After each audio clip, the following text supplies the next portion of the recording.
ಬಾಬಾ ಒಂದ್ ನಿಮಿಷ, ನೀವ್ ಆಫೀಸ್ಗೆ ಹೋಗ್ತಿದ್ದೀರಾ ಅನ್ಸುತ್ತೆ. ಹೌದು, ಇಂಪಾರ್ಟೆಂಟ್ ಮೀಟಿಂಗ್ ಇದೆ. ಯು ಡೋಂಟ್ ವರಿ, ನಾನು ಕ್ಯಾಬಲ್ಲಿ ಹೋಗ್ತೀನಿ. ಅಯ್ಯೋ, ನೀವ್ಯಾ ಕ್ಯಾಬಲ್ಲಿ ಹೋಗ್ತೀರಾ?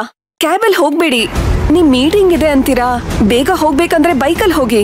I don't feel comfortable in bike. ನಾನು ಕ್ಯಾಬಲ್ಲೇ ಹೋಗ್ತೀನಿ. ಹಾಗಿದ್ರೆ ತಗೊಳ್ಳಿ, ನಾನು ಕ್ಯಾಬಲ್ಲಿ ಹೋಗ್ತೀನಿ. ಇದೊಳ್ಳೆ ಕತೆ ಆಯ್ತಲ್ಲ. ನಾನು ಯಾವ್ದ್ರಲ್ಲಿ ಹೋದ್ರೆ ನಿನ್ಗೇನು? ನಿನ್ ಕಾರ್ ಬೇಕಿತ್ತಲ್ವಾ? ಕೀ ಕೊಟ್ಟಿದ್ದೀನಿ ತಾನೆ. ಅದ್ ಹಾಗಲ್ಲ ಬಾಬಾ, ನೀವು ನನಗ್ ಕಾರ್ ಕೊಟ್ಟು ನೀವು ಕ್ಯಾಬಲ್ಲಿ ಹೋದ್ರೆ ಅದ್ ಸರಿ ಬರೋದಿಲ್ಲ. ನಮ್ಮ ಅಮ್ಮನೂ ನನಗ್ ಬೈಕೋತಾರೆ. ನಿಂದೊಳ್ಳೆ ತಕರಾರ್ ಆಯ್ತಲ್ಲ ನನ್ಗೆ. ತಕರಾರಲ್ಲ ಬಾಬಾ, ಸ್ವಂತ ಗಾಡಿ ಇಟ್ಕೊಂಡು ಸುಮ್ನೆ ಬಾಡಿಗೆಗೆ ಯಾಕೆ ಸುರಿಬೇಕು ಅಂತ.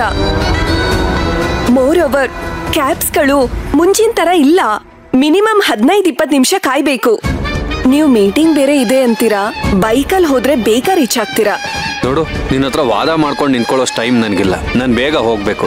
ಬೇಗ ಕೀ ತಂದ್ಕೊಡು, ನನಗೆ ಲೇಟ್ ಆಯ್ತು. ಸರಿ.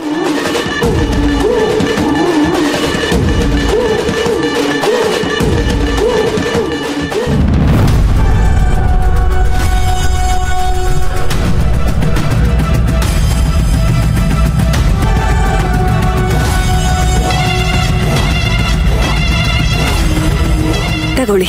ಥ್ಯಾಂಕ್ಸ್.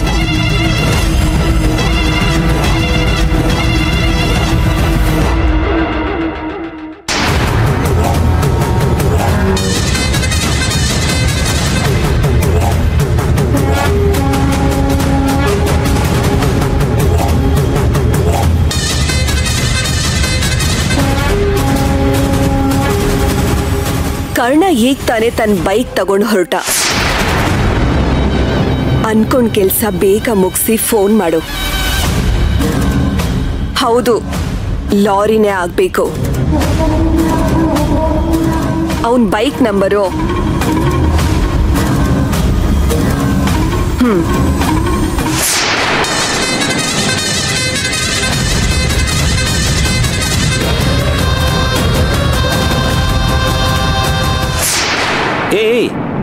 ಏನ್ ಅಶ್ವಿನ್, ಇಷ್ಟು ಅರ್ಜೆಂಟಾಗಿ ಹೋಗ್ತಿದ್ಯಾ?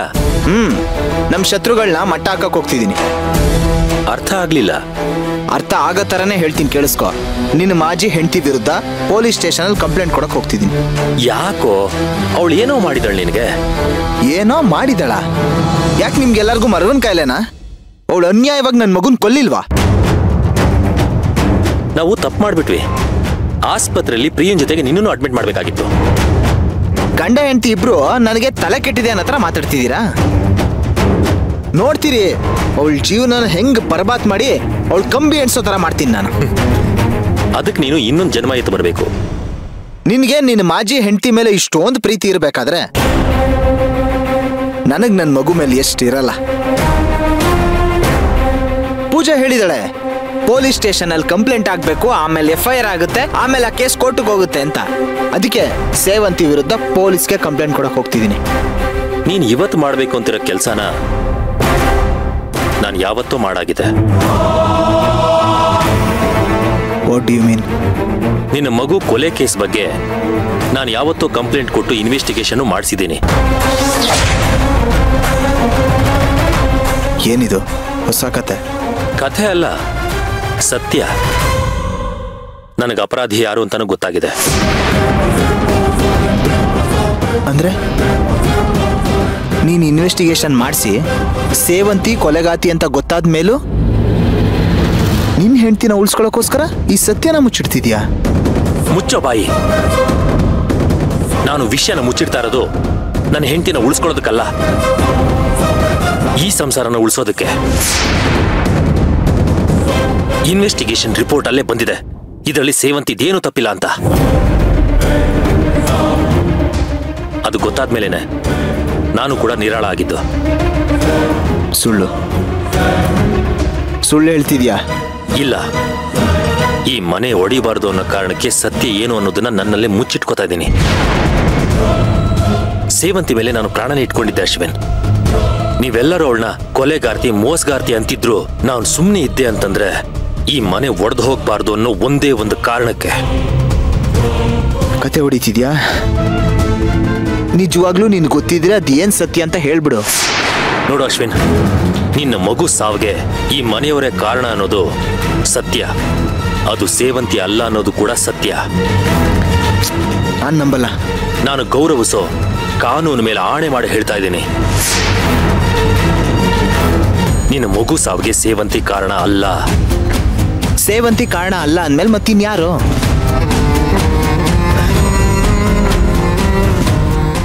ನೋಡು ಅಶ್ವಿನ್, ಅದು ಮುಗಿದು ಹೋಗಿರೋ ವಿಚಾರ, ಅದನ್ನು ಮತ್ತೆ ಕೆಣಕೋದು ಒಳ್ಳೇದಲ್ಲ.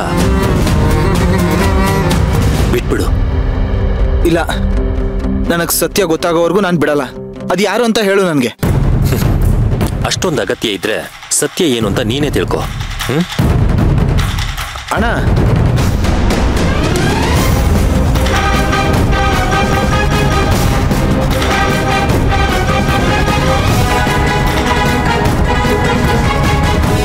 ಅಣ್ಣ ಕಾನೂನು ಮೇಲೆ ಆಣೆ ಮಾಡಿ ಯಾವತ್ತೂ ಸುಳ್ಳು ಹೇಳಲ್ಲ. ಅಥವಾ ಸೇವಂತಿನ ಉಳಿಸ್ಕೊಳ್ಳೋಕ್ಕೋಸ್ಕರ ಈ ಥರ ಏನಾದರೂ ಸುಳ್ಳು ಹೇಳ್ತಿದ್ದಾನ? ಈಗ ಯಾವ್ದು ಸತ್ಯ? ಈ ಸತ್ಯನ ತಿಳ್ಕೊಳ್ಳೋದಾದ್ರೂ ಹೇಗೆ? ಈ ಮನೇಲಿ ಅವಳು ಬಿಟ್ರೆ ಈ ಥರ ಕೆಲಸ ಮಾಡೋರು ಇನ್ಯಾರಿದ್ದಾರೆ?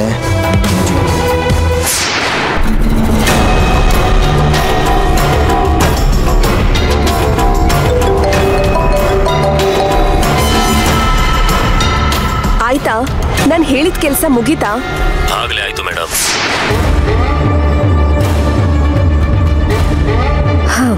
ಗುಡ್.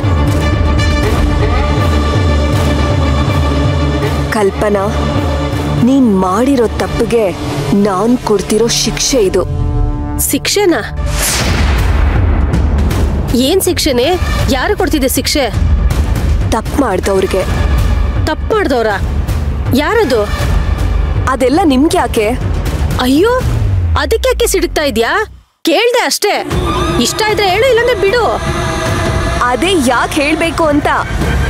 ಅಷ್ಟಕ್ಕೂ ನೀವ್ಯಾರು ಅದನ್ನೆಲ್ಲ ಕೇಳೋದಕ್ಕೆ? ನಾಳೆ ಮದ್ವೆ ಆಗೋ ಅರ್ಜುನ್ ಸರಿ ನಾನೇನು ಕೇಳಲ್ಲ. ನನ್ನನ್ನ ಸೊಸೆ ಮಾಡ್ಕೋತಿರೋ ನನ್ನ ಅತ್ತೆನೂ ಕೂಡ ಕೇಳಲ್ಲ. ಅದ್ಯಾಕೆ ಈ ಮನೇಲಿರೋ ಯಾರು ನೀನ್ ಎಲ್ಲಿಗೆ ಹೋಗ್ತಿದ್ಯಾ, ಏನ್ ಮಾಡ್ತಿದ್ಯಾ ಅಂತ ಏನು ಕೇಳ್ದೆ ಅವ್ರ ಪಾಡ್ಗ ಅವ್ರಿರ್ತಾರೆ. ನಿಮ್ದೇನ್ರಿ ಅಧಿಕ ಪ್ರಸಂಗತನ? ಏನೇ ನನಗೆ ಅಧಿಕ ಪ್ರಸಂಗತನ ಅಂತೀಯ? ಏಯ್, ನೀನಿನ್ನೂ ಈ ಮನೆಗೆ ಸೊಸೆ ಆಗಿಲ್ಲ, ಅರ್ಜುನ್ ಹೆಂಡತಿ ಆಗಿಲ್ಲ. ಆಗ್ಲೇ ಅಧಿಕಾರ ಚಲಾಯಿಸೋದಕ್ ನೋಡ್ತಾ ಇದ್ಯಾ? ನೋಡು, ನಾನು ಈ ಮನೆ ಮಗಳು. ಸ್ವಲ್ಪನಾದ್ರೂ ನನಗೆ ಮರ್ಯಾದೆ ಬೇಡ್ವಾ? ನಾನು ಒಂದ್ ಮಾತು ಹೇಳಿದ್ರೆ ಸಾಕು, ನಿನ್ನ ಮದುವೆ ನೆಗೆದು ಬಿದ್ದೋಗುತ್ತೆ.